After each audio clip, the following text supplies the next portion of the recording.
What exactly happened? So I was already in the protest tent before that issue happened, because if you watch the race, there was a push in the first lap when they were adjusting for spaces, and so I was there in anticipation that if anybody protests, I could counter protest.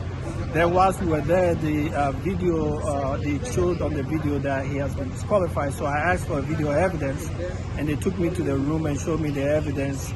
In the first 100 meters of the 800 race, you're supposed to stay in your lane. He stayed in his lane. However, on the top of the curve, he stepped on the lane 3 times, on his lane 3 times, which is about a lane violation. And nobody protested. The video evidence is what they used to disqualify him, which was very unfortunate, because as you could tell, he was ready to run. He made it into the next round, and he would have really caused some havoc for us. It's unfortunate that this happened, so I'm hoping that he can regroup and go to the Commonwealth Games and do better over there for Ghana. You mentioned the fact that he stepped on the lane 3 times even before the 100-meter mark. This is something that you train for. He's an expert 800-meter runner. What could make this happen possibly? Because it's almost unheard of. What happens, sometimes you can lose balance and all that stuff in the race. And if you see the race, when the gun went off, he actually stepped back before he took off. So he was kind of behind.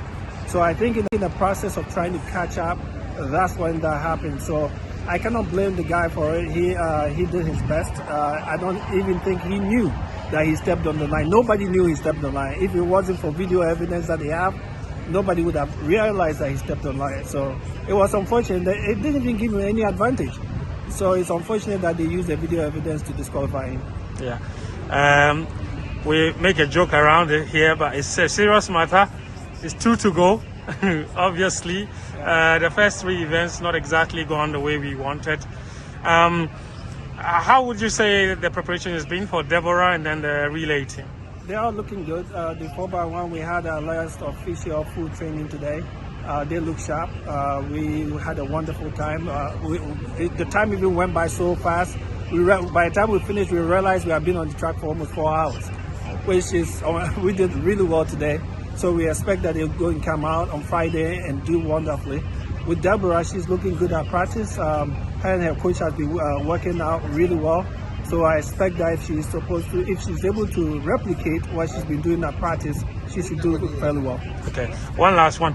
The relay team, in the last 2 major competitions, they ran really well to qualify to the finals. But both finals in Silesia and in Tokyo, lane violations, exchange trouble here and there. Finals in Silesia and in Tokyo, lane violations, exchange trouble here and there. Is that something that you've particularly been working on to make sure we don't repeat that if we make the final? Yeah, we've been working on that. We've been trying to make sure we change the baton early and all that in order to cut down on those mistakes. Again, these are races that people are going really fast and mistakes happen. So all we can do is continuously practice and try to eliminate those, but you can never tell what happens in a race. So in the end, practice is what we've been doing in order to eliminate those mistakes. But again, you can never fault an athlete for having those issues, because running that fast and changing the baton over to somebody, anything can happen. So we just pray that they do well on Friday. Yeah, all the best on Friday. Thank you.